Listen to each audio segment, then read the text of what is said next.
The laughter around the table faltered when Adam's voice cut through the clinking glasses. He leaned back in his chair, smirking wine glass raised high, the candlelight catching the arrogant tilt of his chin. "Face it, Sarah," he said, each word heavy with mockery. "You'll always be poor. You were born that way, and nothing's going to change it. Not tonight, not ever." The words hung in the air like a chill draft sweeping the room. A few relatives chuckled too loudly, eager to side with him, while others shifted uncomfortably behind polite smiles. My mother, seated at the head of the table in her string of pearls, beamed at Adam as though his arrogance were something to admire. I lifted my glass of water, slowly steadying my hand. The truth pressed at my lips, ready to be spoken.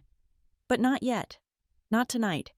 His downfall deserved an audience, and soon the whole world would see it. The dining room glittered like a showroom of wealth-polished silver garlands, crystal glasses catching the glow of the towering Christmas tree, whose ornaments were older than me. The air was heavy with roasted turkey and mulled wine scents, meant to comfort, now soured by Adam's words. Relatives leaned toward him, drinking in his confidence. He had always thrived on this admiration attention, the spotlight burning on his smirk. I kept my gaze lowered to my plate, though I felt the weight of his eyes on me. He wanted my silence, my flinch, my humiliation. Some of us. Adam continued carving his steak with exaggerated precision, know how to build something from nothing. Others, he let his eyes flick deliberately toward me, savoring the cruelty. They just drift through life waiting for someone else to hand them scraps. Adam Clare whispered, her hand brushing his arm. Beautiful, quiet Claire, always the one trying to soften his edges before they cut too deep. He shrugged her off, laughing as if she were a background noise. The humiliation wasn't new. I had endured his jabs my entire life, the way he turned every family gathering into a stage where I was the joke. But tonight, under the approving gaze of my mother and the echo of guests' laughter, the cut went deeper. Heat rose in my cheeks, my palms pressed tight against the linen napkin on my lap. "You're too harsh," Aunt Margaret finally interjected, though her voice was laced with amusement, not defense. "She's your sister." "Exactly," Adam replied with mock sincerity. "That's why I'm being honest. Look at her." He gestured toward me, to the modest dress I had chosen carefully to fade into the background. Still shopping clearance racks, still clinging to her little freelance work. Don't you think it's time she faced reality? Laughter rippled again. I clenched my jaw, refusing to give him the satisfaction of a reaction. My mother set down her glass with a heavy sigh, her tone dripping with rehearsed concern. "Adam only wants the best for you, Sarah. The world isn't kind to dreamers. We all can't live in fantasy." Fantasy. That had always been her word for me. Too imaginative, too unwilling to conform to her values, status, wealth, appearances. She had polished Adam into her golden son heir, to her approval and the family's pride. And me, I was the afterthought, the daughter who never fit. But she didn't know. None of them did. I pushed a piece of turkey across my plate, swallowing my fury. I could have stood then and there, shattered Adam's smugness with one revelation. I could have told them that the poor dreamer at their table was the silent architect of a company about to go public at a valuation Adam couldn't begin to fathom. A company worth billions. My company. Instead, I stayed quiet. Because revenge wasn't about rage. Revenge was patience. Revenge was timing. And tonight was just the first scene. Adam raised his glass again, savoring the spotlight. To succeed, he declared, "Real success. May we all know the difference between pretenders and achievers." Applause rippled across the table, glasses clinking. I let my lips curl in the faintest smile, feigning indifference, while inside the edges of my anger sharpened into resolve. Soon these same faces would look at me differently. Not with pity, not with laughter, with shock. Across the table, Claire caught my gaze. Her eyes held mine for a flicker filled not with mockery, but with something else, unease. Guilt, perhaps. She lowered her eyes quickly, but the spark was there. For the first time, I wondered if she too was living in Adam's shadow, waiting for her moment of escape. The Christmas tree lights reflected in the darkened window, the room itself a stage play, Adam the star, my mother, his adoring audience me cast as the silent failure. They thought this was the end of my story. They had no idea it was only the prologue. Adam laughed at his own joke, and the table followed. I folded my napkin, neatly placing it on the plate before me. My pulse was steady now. Let him revel. Let him sneer. Let him toast his hollow triumph. Because when the truth came, it wouldn't just bruise his pride, it would burn down the empire he thought untouchable. I lifted my water glass and whispered into the din, unheard by anyone but myself. To revenge. The morning after Christmas dinner, the memory of Adam's words still lingered sharp as frost on glass. I woke to the pale light of winter spilling through the blinds of my small apartment, my head filled not with his sneer, but with the weight of what I was hiding. He thought I had nothing, but he couldn't have been more wrong. I sat at the desk in the corner, the one cluttered with sketches and bills that made me look like just another struggling freelancer. With a press of my thumb, the false drawer clicked open, revealing the life I had hidden from him, from everyone. Stock certificates, transfer records, a portfolio that traced back to the empire my father built. I was not the powerless sister they mocked. I was the majority shareholder of Hawthorne Pharmaceuticals, the quiet owner of Novacure Technologies, the biotech startup poised to launch one of the biggest IPOs of the decade. I spread the papers out carefully, the numbers glowing back at me like a secret language. Billion-dollar valuations, venture partnerships, contracts signed under names no one could link to mine. While Adam had been spending his nights in expensive suits and shallow applause, I had been building a foundation strong enough to topple him. Closing the drawer, I crossed into the kitchen. Hidden behind expired coupons and grocery lists was a jewelry box filled with heirlooms Adam assumed had been sold years ago. Cartier bracelets, a Tiffany necklace, my father's watch. Trinkets to him, but each one worth more than his firm's annual revenue. I smiled faintly as I pushed the box back into place. The disguise mattered. My apartment was modest by choice, my clothes unremarkable, my car nearly rattling apart. To Adam it was proof of my failure. To me it was camouflage. The more invisible I became, the harder the shock would land when the truth came out. My phone buzzed. A message from Lila: saw your face at dinner. Don't let him define you. I typed back, he thinks he knows everything. He has no idea what's coming. Her reply came quickly. Good. Because secrets lose their power when you never use them. Timing, Sarah. Don't wait too long. I set the phone down, her words echoing louder than Adam's ever had. Later that afternoon, I wandered through the city streets. The world outside sparkled with holiday cheer garlands still strung across shop windows. People bustled by with shopping bags flushed from winter air and family gatherings. No one looked twice at me. To them, I was ordinary, invisible. That invisibility was my armor. I ducked into a small bookstore, my sanctuary. Mr. Rosen, the elderly owner, greeted me with his familiar warmth. Back again, Sarah. At this rate, you'll need your own library card for the next life. Not likely, I said, smiling faintly. Here among the rows of novels, I wasn't Adam's forgotten sister or my mother's disappointment. I was just someone who loved words. As I browsed, my phone buzzed again, this time with a notification I couldn't ignore.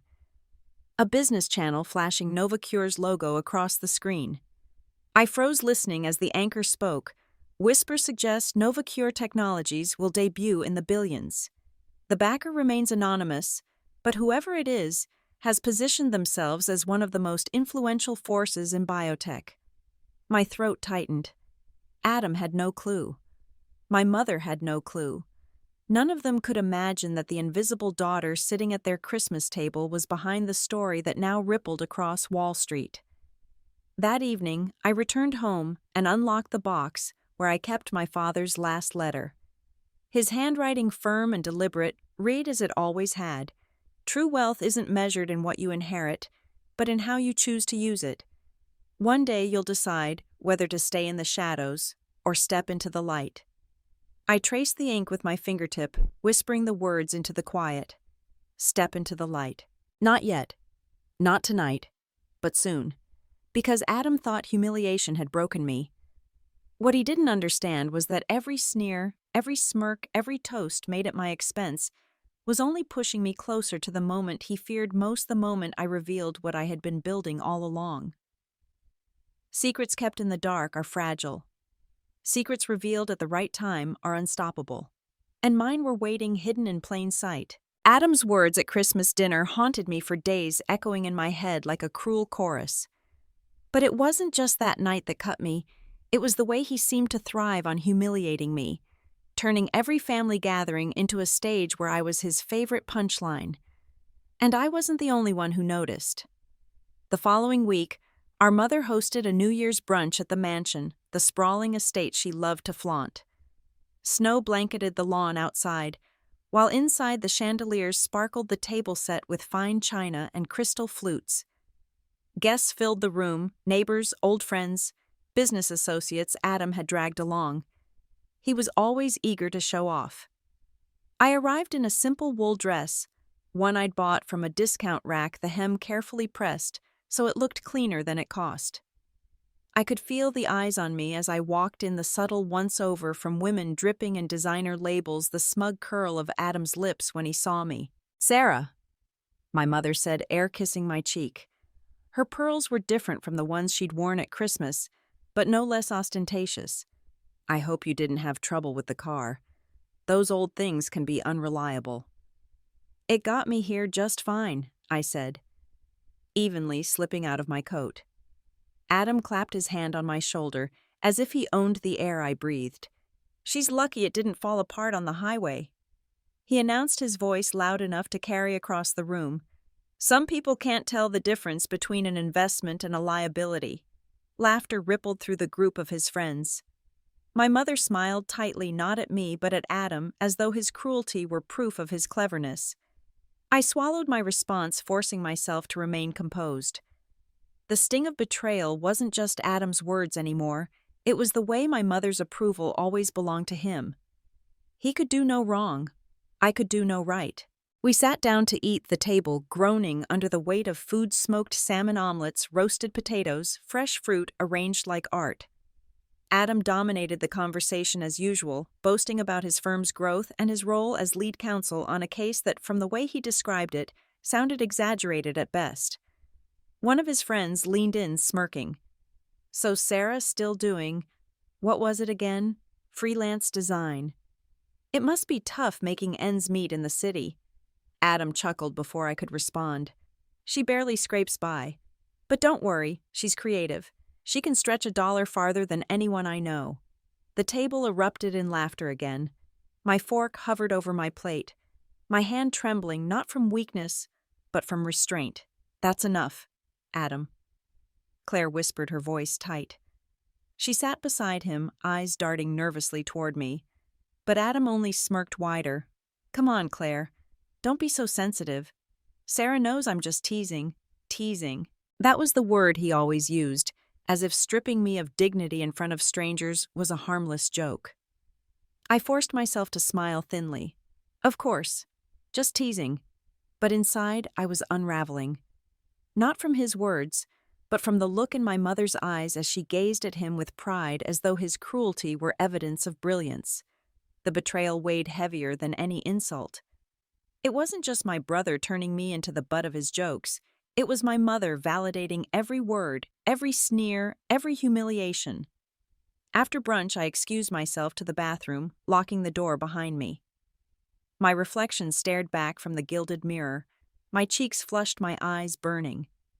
For a moment, I let the tears fall silent and hot. Not because I believed Adam's lies, but because the injustice of it all pressed down on me like stone. 6 years of hiding, of pretending to be less, of keeping my inheritance buried, so no one could accuse me of buying love or respect. 6 years of swallowing my pride while Adam built his kingdom of arrogance, and my reward, to be laughed at in my mother's dining room. I gripped the sink until my knuckles whitened, my breath coming hard. Then I straightened, wiping my face. The weight of betrayal was crushing, but it wasn't going to break me. It was going to forge me. When I stepped back into the hall, I nearly collided with Claire. She looked startled, then guilty. "I'm sorry," she whispered quickly. "He shouldn't speak to you like that." I studied her carefully. For years she'd stood silently beside Adam, the perfect wife, never contradicting him in public. But today her eyes flickered with something different, anger, maybe even shame. "It's not just me, is it?" I asked softly. She hesitated, her mouth opening and closing, then shook her head. "No, it's not." Her gaze dropped to the floor. "But I can't talk about it here." That was the moment I knew the cracks in Adam's facade weren't just visible to me. They were spreading. I returned to the dining room, my mask firmly in place. Adam was still laughing, still holding court, still playing the role of golden son. My mother was leaning in, hanging on his every word. But I no longer felt like a spectator in their show. I felt like the audience member who knew how the play ended. Because every act of cruelty, every sneer, every humiliation, they were stacking up like kindling. And one day soon, I would light the match. That night back in my apartment, I lay awake staring at the ceiling. The weight of betrayal pressed on me, but beneath it burned something fiercer. Resolve. Adam had humiliated me again, and my mother had cheered him on. But the secret I carried was still safe, still mine. And when I chose to reveal it, the stage would be set. The audience gathered, the lights ready. The weight of betrayal would transform into the weight of truth, and Adam Miller would finally crumble under it. The snow outside my apartment had turned to slush, the kind that coated boots and made every step feel heavy. I stared out the window, my breath fogging the glass as Adam's laughter from that brunch replayed in my mind. Every word, every smirk, every approving glance from our mother, those memories had become fuel. I wasn't ready to strike yet, but I could feel the plan taking shape inside me like a storm cloud waiting to break. For 6 years I had lived in the shadows of my own life, concealing the truth of my inheritance, building something in secret while the world saw only the struggling sister, the poor designer. Adam thought he had me pegged as weak, naive, and harmless. But silence wasn't a weakness. It was preparation. I began with the files. At night, after my freelance work was done, I unlocked the encrypted folders on my laptop, reviewing the spreadsheets and documents I'd carefully hidden. Investments made through anonymous shell companies. Patents secured under holding groups no one could trace back to me. All of it legal, all of it invisible to Adam. Every balance sheet reminded me of how carefully I had played my part. While Adam mocked me for coupons and secondhand clothes, I'd been quietly orchestrating a network of assets that rivaled the firms he bragged about. What he dismissed as poverty had been discipline, and what I'd hidden in plain sight was power. My fingers hovered over a set of documents labeled December Holdings. Those shares, my shares, were weeks away from going public. The company I had nurtured, invested in, and guided quietly through its infancy was on the cusp of valuation in the billions. When the IPO hit, there would be no hiding. My name would be attached to headlines Adam could never ignore. But I wasn't ready for the world to know, not yet. First, I needed Adam to show his hand, to believe in his superiority long enough to trap himself. That meant patience. I met with Harold in a discreet office on the east side, the kind with frosted glass doors and no receptionist. Harold had been my father's lawyer before he became mine. Loyal, sharp, and immune to Adam's charm. "You're sure you want to do this quietly for now?" Harold asked, his brow furrowing as he adjusted his glasses. "You could file the exposure documents today and have Adam cornered by morning." "No," I said firmly. "Not yet. If I move too soon, it looks like spite. I need him to dig his own grave first. Then when I reveal the truth, it won't just be about me, it will be about justice." Harold nodded slowly. "And the prenup?" I leaned back in my chair thinking of Claire. "I need to see it. I think he's using it against her, twisting her life into a cage. If I can find proof, I can make her an ally." Harold tapped a finger against the desk. "I'll get you a copy. But Sarah, be careful. Once Adam senses you're not playing his game anymore, he won't hesitate to retaliate. I'm counting on that, I whispered. Over the next week, my days became a performance and my nights a strategy session. At work, I smiled politely when clients questioned my rates, feigning humility, while I knew I had more wealth than most of them would ever touch. At family calls, I stayed quiet, letting Adam boast about his cases, letting our mothers sing his praises. But in the silence of my apartment, I drafted letters, arranged meetings, and mapped out every step of the plan. I called Nina late one night, my only confidant, the friend who knew pieces of the truth but never pressed too hard. "Are you sure about this?" she asked after I told her what I was building. "I'm done being humiliated," I said flatly. "It's not about revenge anymore. It's about reclaiming my voice." Nina laughed softly. "Sounds like revenge with better branding. But if anyone deserves it, it's you. Just promise me one thing. Don't lose yourself in it. Justice is good. Payback feels sweet. But you're more than the wounds Adam left you with." Her words lingered long after we hung up. I knew she was right, but there was no denying the pulse of satisfaction I felt imagining Adam's face when the truth came crashing down. On a Friday evening, I slipped into the back of a cafe near the courthouse. Claire arrived 10 minutes later, her coat buttoned tightly, her eyes darting nervously. "Why did you ask to meet me?" she asked, sitting across from me. "Because I think we both know what Adam really is," I said.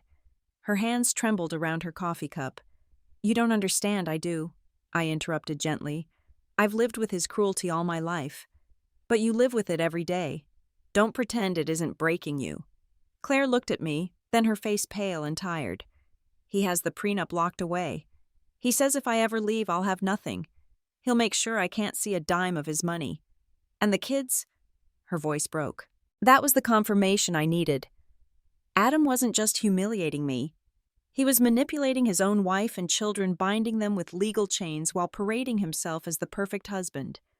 "Let me worry about the prenup," I said softly. "But I need you to trust me. When the time comes, I'll need you to stand with me." She hesitated, then nodded, her eyes shining with something I hadn't seen before: hope. That night I returned home and opened the secure folder again. Silent preparations. Each step was aligning. Harold would get the prenup. Claire would become my ally. Nina would hold me steady.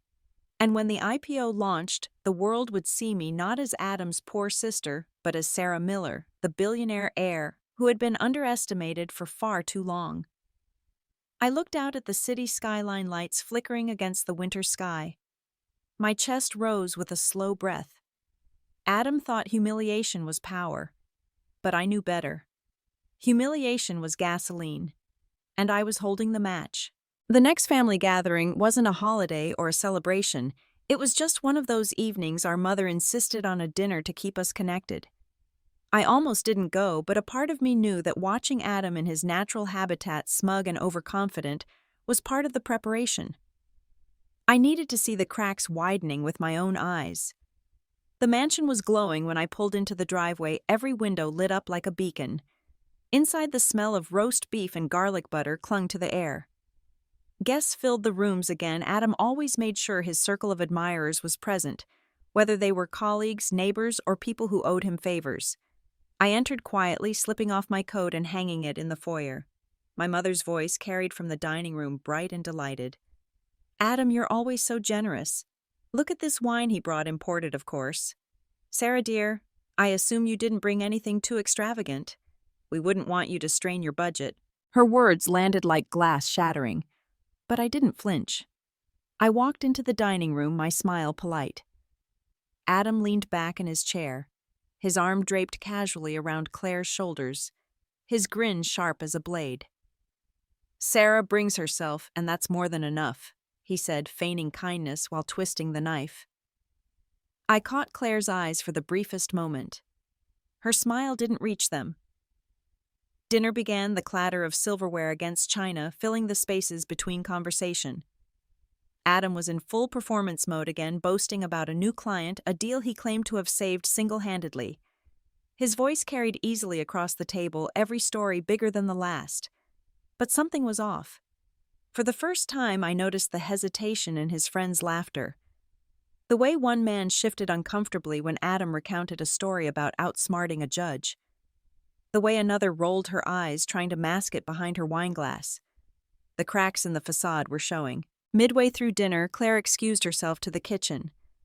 I followed after a few minutes, feigning a need for water. I found her at the counter, her hands gripping the edge like it was the only thing keeping her standing. "You okay?" I asked softly. She jumped slightly, then exhaled. "He's worse when he's winning," she whispered. "Every success makes him crueler. And every failure. God, you don't want to see him after a failure." I lowered my voice. "You don't have to keep living like this." Her eyes flicked to mine, a storm of fear and longing swirling there. "He says the prenup leaves me nothing. That if I leave, I'll lose the house, the security, even custody of the kids. He says the court would never side with me." My chest tightened. The manipulation was deeper than I imagined. "He's lying," I said firmly. "That's not how it works.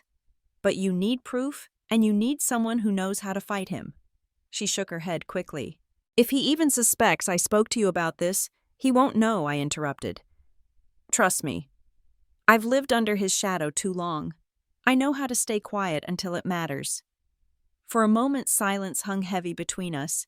Then Claire whispered, "If you can really get the prenup, if you can really show me he's lying, then maybe I can help you." I nodded. It wasn't just maybe. It was inevitable. We returned to the table, masks firmly in place. Adam was telling a story now about a woman at his office, twisting the details to make her sound incompetent, his friends laughing on cue. But I watched his hands, the way they clenched slightly when someone questioned a detail. I saw the way he overcompensated, talking louder, gesturing bigger. For the first time, Adam looked less like a king and more like a man afraid of losing his throne. After dinner, as guests milled about with coffee and dessert, I stepped onto the back patio for air. The night was cold, stars sharp against the dark sky. I pulled my coat tighter around me, my mind racing. Adam's empire wasn't built on strength.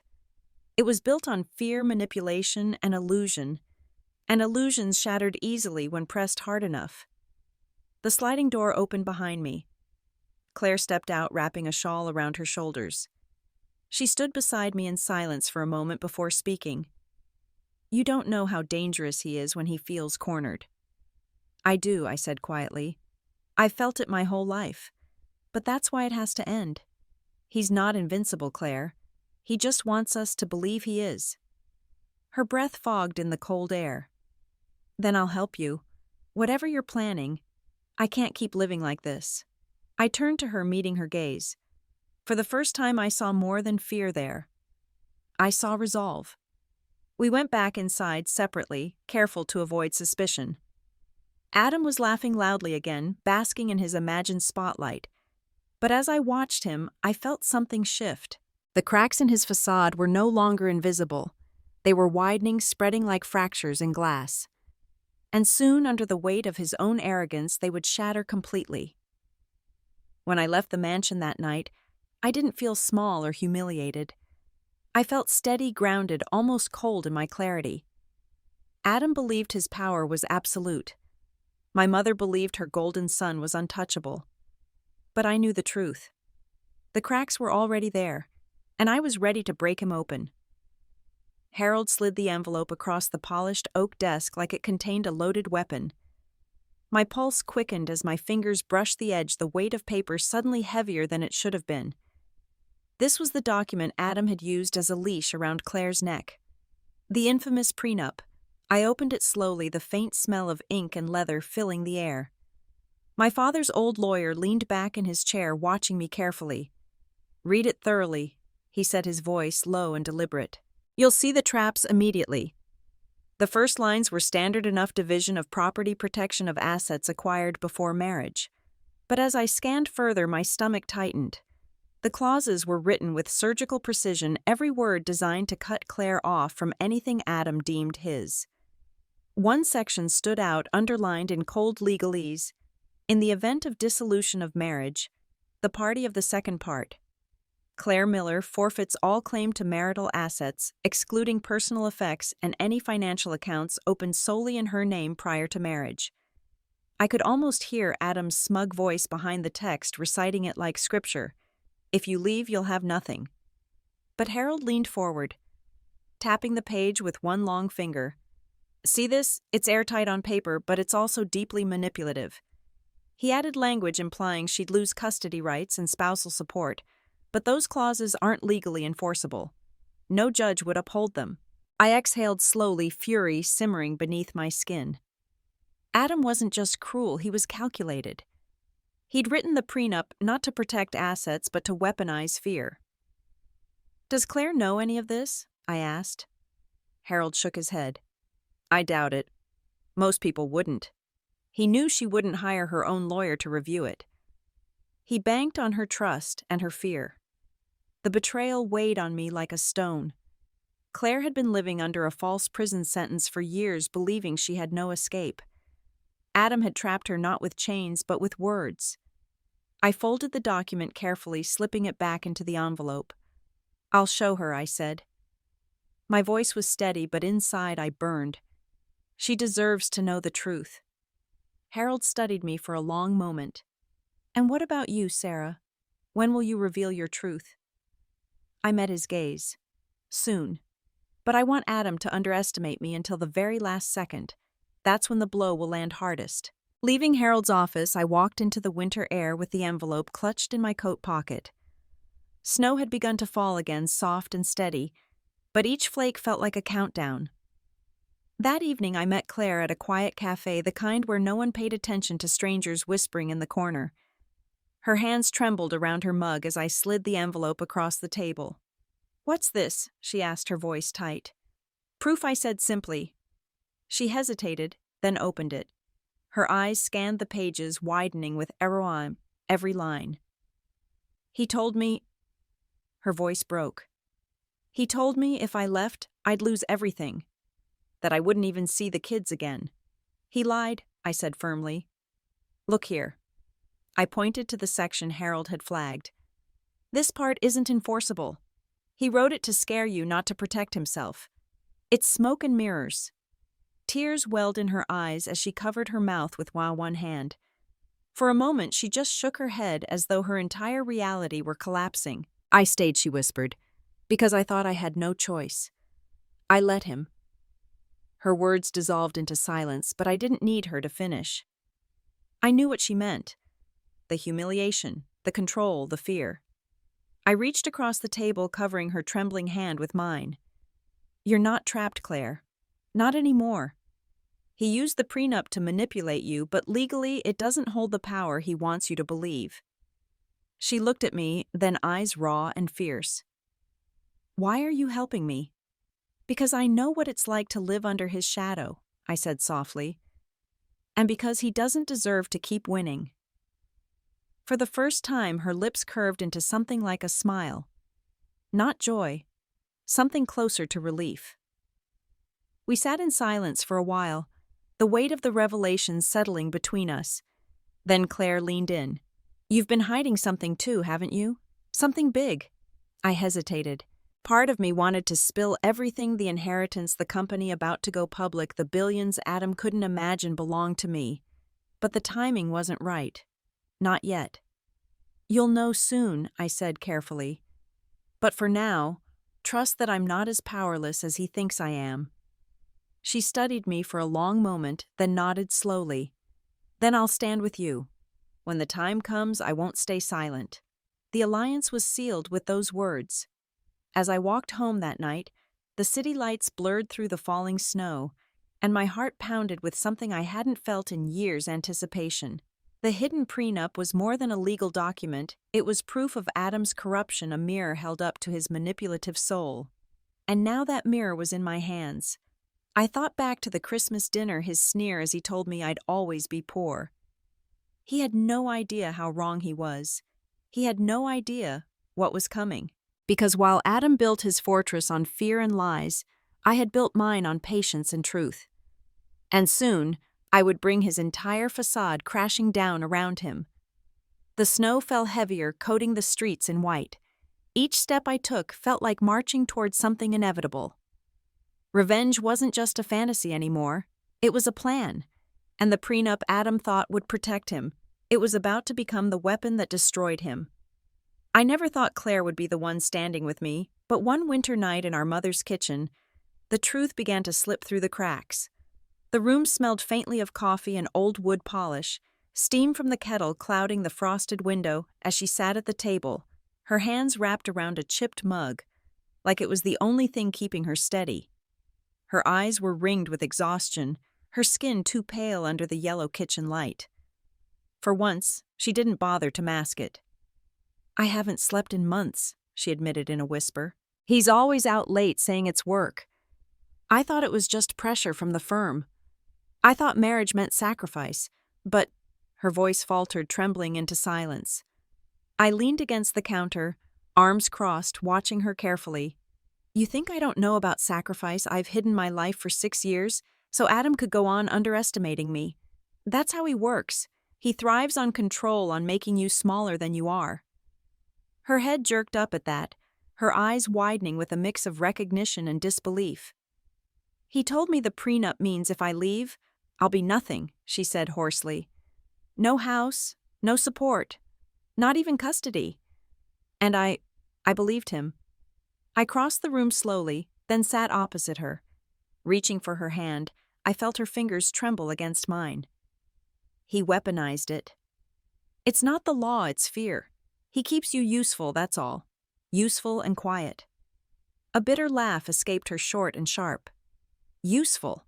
That's exactly the word. Like I'm a prop in his performance." I studied her face, the shadows beneath her eyes, the tight line of her mouth. She wasn't just tired, she was unraveling. "Claire," I said softly, "do you want to stop him?" She stared at me for a long time, then whispered, "Do you really think you can?" "I know I can," I answered, letting steel enter my voice. "But I can't do it alone. I need you." Her jaw tightened, and her hand slipped from mine. She turned toward the window, the steam fading into condensation. "If he suspects me, if he even thinks I've betrayed him, he'll ruin me. He'll ruin the children. That's why you join me," I pressed gently. "Adam believes his own lies so deeply he stopped noticing the details. If he thinks you're still his loyal wife, he'll let his guard down. And that's when we catch him." Silence stretched long and heavy between us. Then very softly she said, "What do you want me to do?" "Small things," I said, leaning closer. "Where he hides the second phone, his safe, the cards he uses for company expenses, names of investors he protects. Anything that looks unusual." Her lips parted, her breath quick. For a moment she didn't answer, then she lowered her gaze and spoke so quietly I almost missed it. "The phone's in his office drawer. The safe's in the master closet behind his suits. He charges consulting dinners at hotels I've never set foot in. And there's a list of investors he guards it like his life depends on it." I felt the spark of certainty ignite in my chest. Perfect. Once we connect the dots, Harold can move. She flinched at the name. "Harold.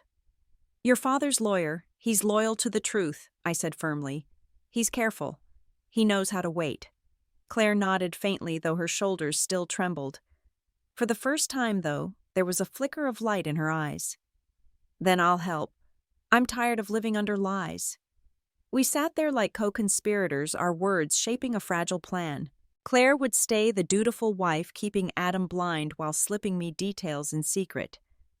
I would remain hidden until the IPO gave my reveal weight. Harold would prepare the legal net, while Lila stood ready with her cameras and careful documentation. It felt like a script we were rehearsing, each of us an actor waiting for the final scene. Later, as the clock ticked past midnight and the house slept, Claire spoke again, her voice breaking. "I'm terrified. If I betray him, if he finds out." "You don't need to roar," I interrupted gently. "You just need to be steady. Brave doesn't always scream. Sometimes it just whispers and keeps going."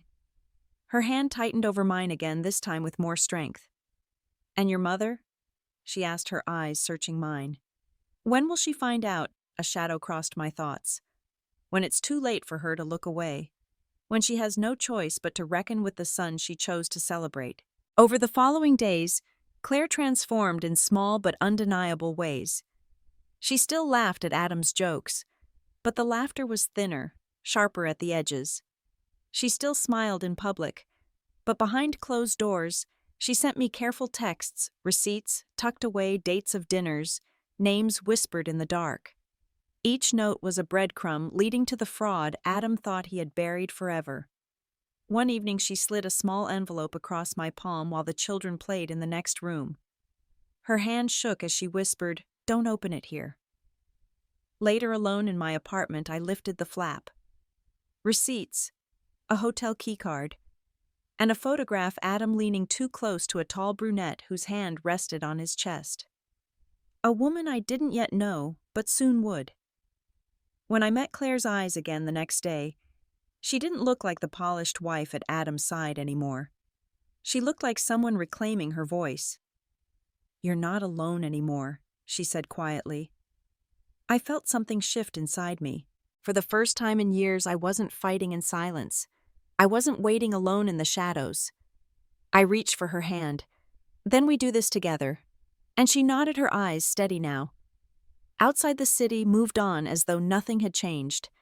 But in that quiet kitchen, with the air thick with coffee and the weight of secrets, an alliance had been born.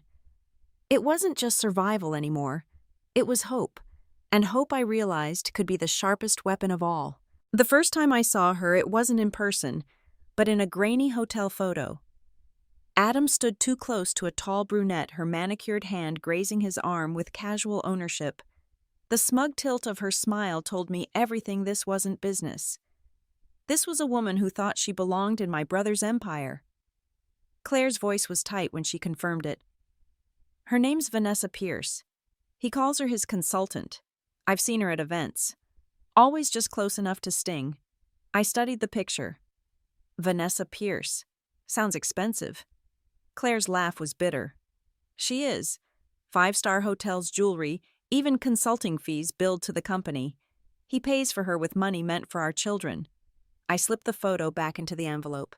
"Then she's not just a mistress. She's evidence." 2 days later, Claire called, voice shaking. He left his phone out. I saw texts. "She's threatening to go public if he doesn't keep his promises." "What promises?" "Stock options. He told her she'd be set after the IPO. He's funneled her thousands through fake invoices." My jaw clenched. Fraud. Embezzlement. Betrayal. Not just personal anymore, Adam was gambling with investors and the family name. "Take screenshots," I said. "Send me everything." That night I opened the files she forwarded. Vanessa's words glared from the screen. "I didn't sleep with you for free, Adam. Keep your word, or I'll take the receipts to the board myself." Receipts, proof, exactly what we needed. In Harold's oak-paneled office, the evidence lay between us. He listened silently, then steepled his fingers. "This Vanessa is more than leverage. She's a liability. Adam believes he controls her, but greed has no loyalty. She'll turn on him the second it's worth more." "So we use her," I said. Harold nodded slowly. "Dangerous, but effective. Adam underestimates everyone. That arrogance will undo him." Claire's voice was small. "And if she realizes we're watching, she won't," Harold assured. "Adam thinks Vanessa dazzled you blind and Sarah powerless. That's his weakness." A week later, with Claire's tip, we knew exactly when Adam would meet her Thursday night at the Lexington Hotel. From a suite upstairs, I watched the live feed Lila had rigged. In the bar below, Adam strutted in Vanessa, trailing him in a scarlet dress that screamed ownership. She leaned close, whispering something that made him laugh too loudly. Through my earpiece, their words were sharp. "You promised me equity," Vanessa pressed. "I don't see my name on the filings." "Relax," Adam drawled. "After the IPO, you'll get your cut. And if I don't," he leaned in, voice low but captured perfectly, "then you'll regret it. Nobody crosses me and walks away." Harold's eyes flicked to me. "That's coercion on tape." "And motive," I murmured. The disgust in my stomach twisted, but satisfaction burned hotter. The final piece arrived days later. Claire slipped me an envelope of invoices Adam had left on his desk. Line after line read, "Consulting services, Vi. Pierce. thousands each signed with his initials. "Got him," Harold muttered. "Corporate embezzlement in black and white."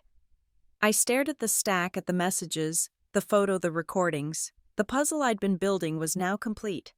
Adam wasn't just cruel, he was corrupt. And Vanessa Pierce, who thought she'd secured her future, was about to become the key witness in his ruin. That night in the quiet kitchen, Claire traced the envelope with trembling fingers. For years I thought I was powerless. But now seeing this, I feel like we finally have leverage. I took her hand. "Because we do." She looked at me, eyes shining. "Then let's see it through." Snow drifted past the window, muffling the city in silence. But inside, I felt the storm building. Adam thought Vanessa would protect him. He thought Claire would stay quiet. He thought I was harmless. He was wrong about all of us. And soon the world would know it too. The plan began with silence. Silence in my mother's living room when Adam bragged about the IPO, silence at the dinner table when he toasted to family loyalty. Silence when Claire pressed my hand beneath the tablecloth, her eyes telling me to wait just a little longer. Silence was the rope we let him tangle himself in. Harold called it choreography. Every move had to be calculated, every player positioned. "You don't beat a man like Adam in private," he said in his measured tone. "You beat him in public in front of the very people whose admiration he values most. Take away his mask and let the world see who he really is." The opportunity was Christmas Eve, our family's most sacred tradition. My mother insisted on a grand dinner every year, roast beef, crystal glasses, her best china. Adam always turned it into a performance, arriving late in an expensive car carrying gifts meant to dazzle. That year, he'd chosen the occasion to announce the company's imminent IPO. The press would be there. So would family, friends, board members, and investors. It was the perfect stage. Claire was terrified but resolute. She would keep Adam distracted, keep him believing she was still the devoted wife while quietly feeding Harold the access codes and documents we needed. Harold's team would be on-site, discreet but ready. Lila would have cameras hidden in plain sight, phones on tripods, disguised as decorations recording every word. And me, I would wait. I would let Adam play the role he loved so much. Golden son, visionary, entrepreneur, charming brother. And when the curtain reached its highest point, I would cut the strings. The week leading up to Christmas was a blur of preparation. Harold worked like a surgeon, carefully building the legal trap. He filed quiet injunctions, prepared subpoenas, contacted federal investigators, who were already sniffing around Blackwood Industries thanks to Vanessa's invoices. Claire slipped into her role, seamlessly feeding Adam bits of information that kept him arrogant and distracted. She told him how impressed my mother was with his leadership, how the family whispered about his genius. She even smiled when he handed her a necklace, though she later admitted she wanted to throw it in his face. Meanwhile, Lila and I mapped out the optics. "The moment has to be undeniable," she said, sketching out camera angles on a napkin. "When you reveal the truth, every person in that room has to see and hear it. There can't be deniability. We need his words, his fraud, his betrayal, all exposed live." I thought of Vanessa then, her smug smile in the hotel bar. She didn't even realize she'd become part of the script. Adam had promised her equity he never intended to deliver, funneled her money through fake consulting, and bragged about it where anyone could hear. That arrogance would be his undoing. On the morning of Christmas Eve, the house buzzed with activity. My mother directed the caterers like a general, fussing over the placement of ornaments and the angle of the dining table. She had no idea that the evening would shatter more than glassware. Claire caught my eye across the hallway, her face pale but steady. "Tonight," she whispered when no one could hear. "Tonight," I confirmed. Harold's team arrived under the guise of caterers and assistants. They carried trays, adjusted lights, and moved through the house like shadows. Only I knew the briefcases they carried contained warrants, financial ledgers, and USB drives full of evidence. At 6 o'clock sharp, the guests began to arrive. Old family friends in glittering gowns, board members in tailored suits, reporters with notepads hidden under napkins. Adam had made sure of it. He wanted an audience. and he would get one. When Adam entered the room seemed to shift. He wore confidence like armor, his smile dazzling his arm possessively linked with Claire's. He kissed my mother's cheek, handed her an ornate gift box, and launched into his speech before the first glass of wine was poured. This year, he declared, raising his glass high marks the dawn of a new era. Blackwood Industries is on the brink of history. The IPO will not only cement our family's legacy, but prove that vision and dedication are rewarded. The guests clapped. Cameras flashed. My mother beamed with pride. And I waited, my pulse steady, my fingers brushing the stack of documents tucked inside my purse. Adam continued savoring every word. Tonight I want to honor my family, my mother for her unwavering support, my wife Claire for her loyalty. And my sister, he turned to me with a condescending smile. Sarah, who's always believed in me even when she had so little of her own. She's a reminder that success requires sacrifice. Laughter rippled through the room, light but cruel. My mother chuckled, shaking her head as if the jab were harmless. Adam basked in it, his fork tapping the side of his glass for attention. And that was when Harold gave me the nod. I rose slowly, my chair scraping against the polished floor. Every eye turned toward me. My heart pounded, but my voice was clear. Adam's right, I said. Success does require sacrifice. And tonight it's time we all see exactly what and who he sacrificed to get here. The room stilled. Adam's smile faltered, confusion flashing across his face. I pulled the first document from my purse, holding it high. For 6 years, Adam has embezzled company funds. He funneled money through fake consulting invoices through his mistress, Vanessa Pierce. Gasps erupted around the table. He promised her equity in the IPO in exchange for silence. But silence doesn't last forever. Claire's hand trembled in her lap, but she didn't look away. I tapped the phone on the table, and the speakers hidden around the room crackled to life. Adam's voice filled the air. After the IPO, everything changes. You'll get your cut, just like I said. Nobody crosses me and walks away. The recording ended, leaving a vacuum of disbelief. Adam shot to his feet, his face drained of color. This is absurd, he shouted. Fabricated. She's jealous. She's bitter. But Harold was already standing, a folder in his hands. Not fabricated. Verified. Bank records, receipts, wire transfers, all pointing back to you. And the authorities will be very interested in your mistress's invoices. Lila's cameras caught everything, the shock on the board members' faces, the reporters scribbling furiously, my mother's stunned silence. Adam's fork clattered to the floor. For the first time in his life, my brother had no script. The room descended into chaos, guests whispering, investors demanding answers, reporters dialing editors. Adam tried to speak, tried to spin, but his words crumbled. Claire sat frozen, her mask finally slipping, tears streaking silently down her cheeks. And me. I stood tall in the storm, my voice cutting through the noise. You called me poor Adam. You mocked me for being nothing. But tonight, everyone sees the truth. You built your empire on lies, and now it collapses in front of the very people you wanted to impress. I turned to the guests, my tone steady. Merry Christmas. And with that, the trap closed. The fork hitting the china was the first sound that broke the silence. Adam stood rigid at the head of the table, his face drained of blood as every eye in the room bore down on him.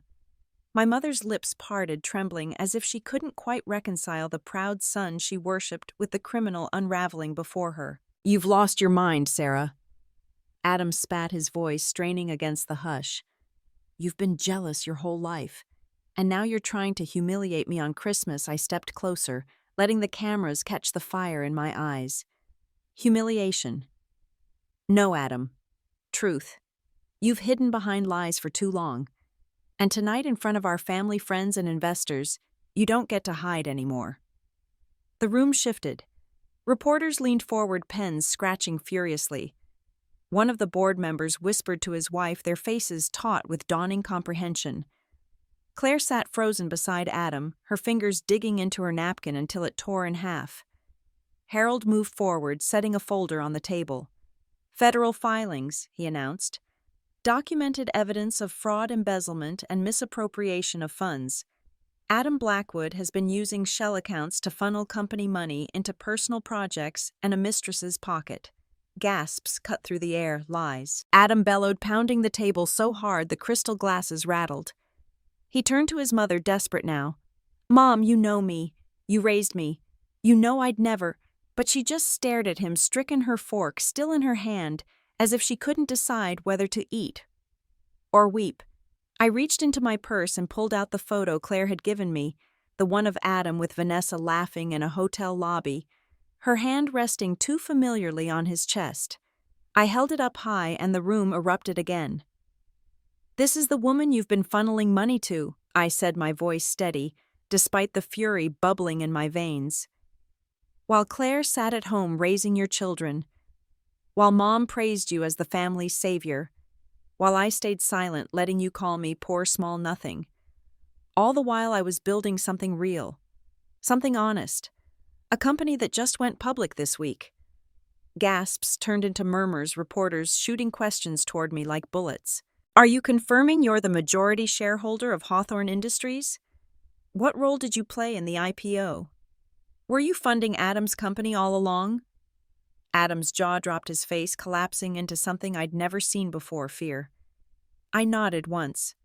"Yes, I am the founder and majority shareholder. And while my brother squandered money on lies, my company just hit a valuation in the billions."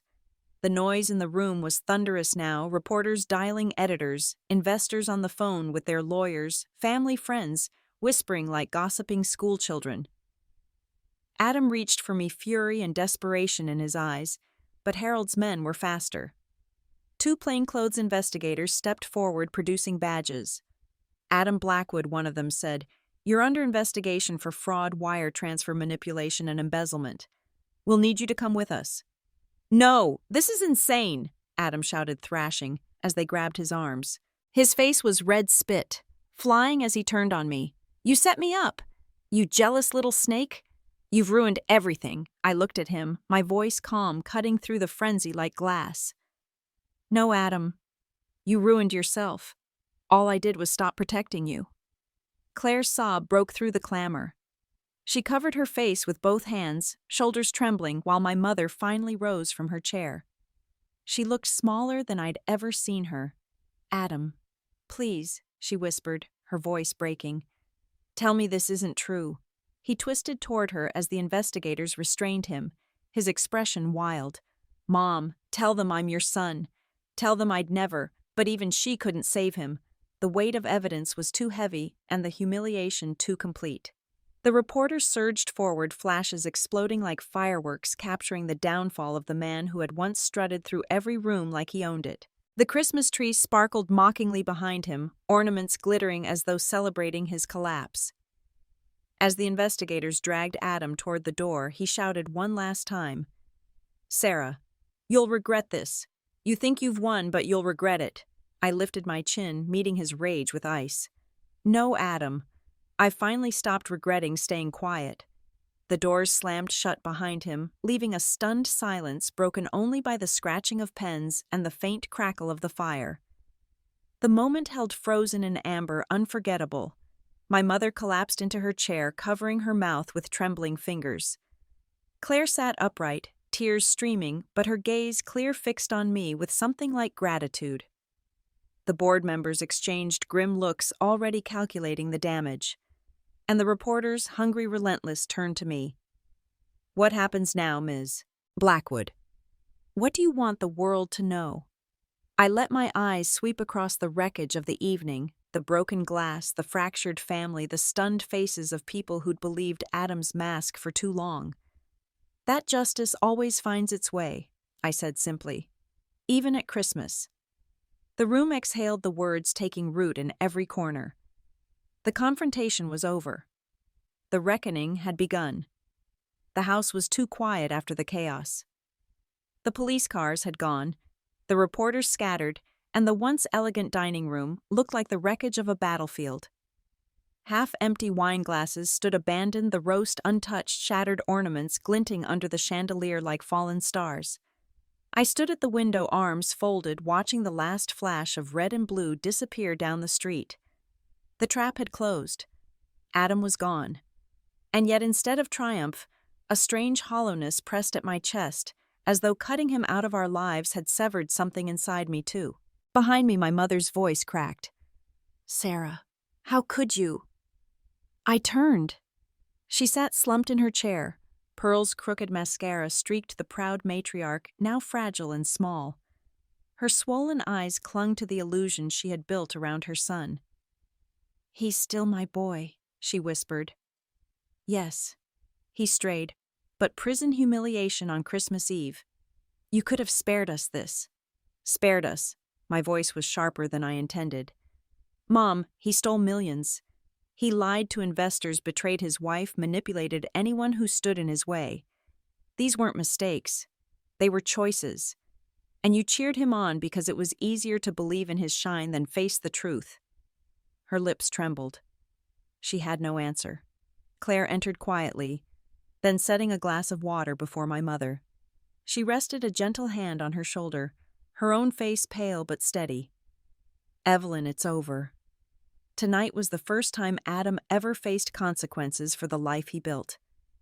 My mother recoiled, shaking her head. "Don't you dare preach. You, his perfect wife, stood beside him all these years. You let it happen." Claire flinched but didn't fold. "I tried," she said softly. "But he made me believe I was worthless without him, that leaving would destroy me. Tonight I understood I was wrong. I'm not his shadow anymore." Silence filled the space, heavy but clarifying. For the first time I looked at Claire, not as Adam's ornament, but as someone breaking free. I reached for her hand. "You were braver than you know." Her eyes shimmered. "I only had courage because you reminded me I wasn't alone." We clasped hands across the wreckage of that dining room, and in that moment we were no longer just survivors of Adam's cruelty, we were allies. The hours that followed blurred. Harold stayed to ensure the press didn't circle back, his voice calm and commanding as he dealt with investigators. Lila copied files to encrypted drives, her fingers flying across the keyboard as if documenting history. When I finally retreated upstairs, I sat on the edge of my childhood bed, staring at posters from a girl who once believed family loyalty was sacred. That girl was gone. The walls were only ghosts now. My phone buzzed relentlessly, reporters chasing quotes, colleagues from NovaCure, sending congratulations, strangers flooding in with messages.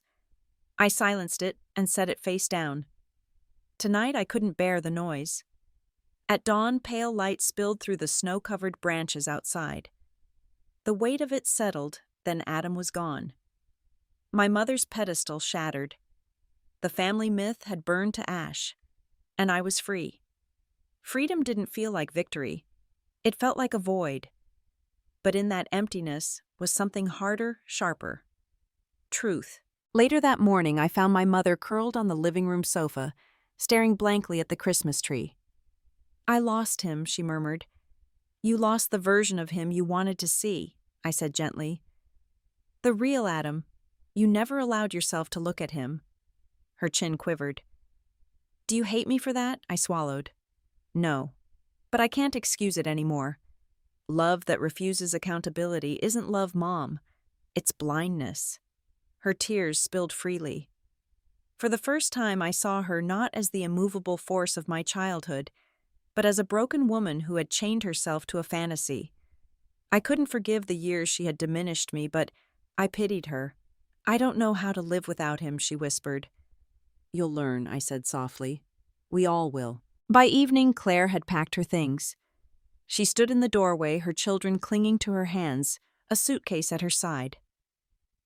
"I don't know where we'll go," she admitted, her voice trembling. "But at least we'll be safe. That's all that matters." I hugged her tightly. "You're stronger than you think. And when you're ready, you'll build something better for them. I'll be there to help." Her eyes filled with something like hope. "Thank you, Sarah, for giving me a way out." As she drove away, I felt both grief and relief. One chapter was closing painfully, but another was opening for me. That night I stepped into the snow-covered yard. The world was unbearably still. No shouting, no lies, no weight pressing down. I tilted my face to the sky stars cutting sharp against the dark and let myself feel it, not triumph, not gloating, but clarity. Adam's empire had collapsed. My mother's illusions had crumbled. Claire was free, and me, I was finally standing outside his shadow. The cost was steep, but justice was real. For the first time in my life, the silence felt light, not suffocating, and I wasn't afraid of it anymore. The morning after Christmas, the world felt strangely quiet, as if the snow itself had swallowed the chaos of the night before. I woke in the guest room of my own childhood home, sunlight streaming through the lace curtains, and for the first time in years, I didn't feel like an outsider. I felt like someone who had finally chosen her own place. The news had spread like wildfire. By dawn, headlines blazed across every financial outlet: Blackwood Industries CEO arrested for fraud on Christmas Eve. Photos of Adam being escorted in handcuffs beneath the twinkling lights of our family's front porch were plastered on screens across the country. Reporters replayed my speech, dissected every detail, and speculated on how the family had fractured so completely. But for me, the noise of the outside world was secondary. I padded barefoot into the living room, where the Christmas tree still glowed faintly, its ornaments dulled by the events of the night. My mother sat on the couch, wrapped in a blanket, her eyes hollow but no longer combative. She didn't speak when I entered, and I didn't press her. Some truths took longer to settle than others. Instead, I made coffee, poured 2 cups, and set one gently on the table in front of her. She looked up, startled, as if she'd forgotten what kindness felt like from me. I gave her a small nod. Whatever wounds lay between us, I wasn't interested in deepening them. The damage Adam left behind was already enough. By mid-morning, Claire arrived with her children. They ran inside, their laughter filling the hollow spaces the scandal had carved out of the house. Claire herself looked worn, but her eyes carried a steadiness I hadn't seen before. She set down a small suitcase and met my gaze. "Harold said the authorities may need me to testify," she said softly. I told him I would. I'm done protecting Adam's lies. I reached for her hand. "You've already done more than enough. But if you're ready to stand in the light with me, then yes, we'll face it together." Her eyes softened, relief passing over her features like sunlight breaking through clouds. For the first time, we weren't just 2 women tied to Adam by circumstance, we were allies building something beyond him. In the days that followed, I returned to the city. My company, Hawthorne Industries, was now the center of attention, not because of Adam's lies, but because of the truth I had finally revealed. The IPO had gone public, the valuation had soared, and investors who once ignored me now flooded my inbox with offers. At the office, my team greeted me with a standing ovation. "You did it," Lila whispered as she hugged me tight. "You turned humiliation into history." It wasn't the triumph I felt as I stood in front of them. It was something quieter, deeper validation. For years I had played small, hidden my inheritance, let Adam dominate the stage. But now the world saw me as I was an heir who hadn't squandered her legacy, but expanded it. A woman who had chosen transparency over deception, integrity over illusion. "Tonight we celebrate," I told my team. "Because this company isn't just about me, it's about all of us. And the future we're building will outlast every scandal Adam tried to drag us into." Their cheers echoed, and for the first time I allowed myself to smile freely. A week later, Adam appeared in court, pale and hollow. The judge denied bail, citing the magnitude of the fraud, the millions siphoned through offshore accounts, the betrayal of investors and employees alike. As the verdict was read, I sat quietly in the gallery, Claire beside me. Adam glanced back, once his eyes burning with a hatred that had nothing left to feed on. For the first time, his power was gone, stripped bare like the emperor with no clothes. Claire whispered, "He's not our problem anymore." And she was right. Months passed, and winter gave way to spring. I moved into the mansion I had once kept shuttered, letting it become more than a monument to my father's memory.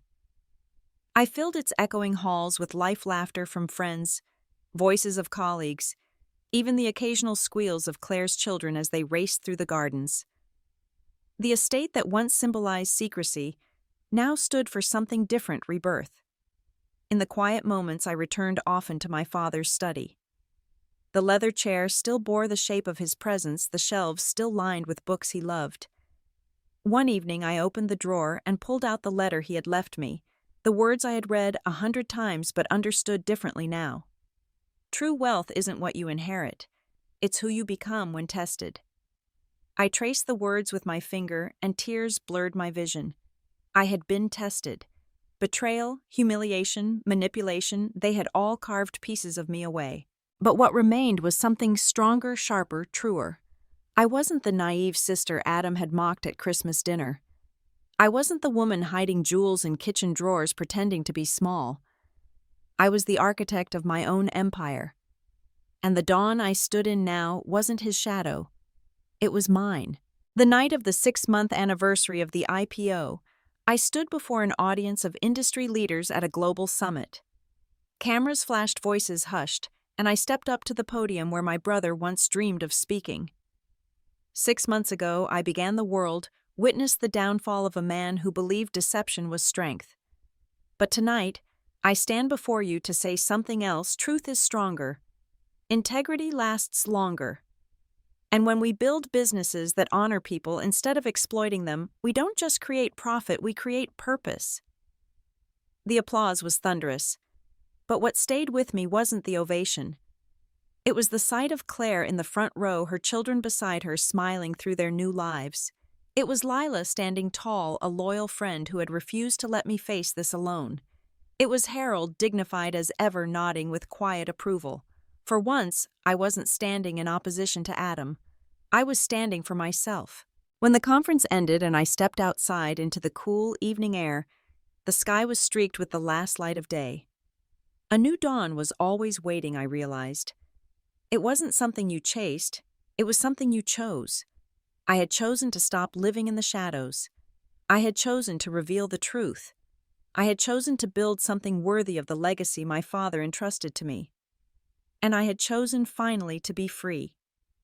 If you followed me this far, maybe you believe what I do, that justice comes even if it takes time. That betrayal doesn't have to define you, and that sometimes revenge isn't destruction, it's creation. Tell me, what was the moment in this journey that struck you most? The humiliation at Christmas dinner, the unraveling of Adam's lies, or the quiet rebirth that came after? Share your thoughts in the comments below. And if you want to hear more stories of betrayal, justice, and new beginnings, don't forget to like and subscribe, because the dawn always comes. And sometimes it's bright.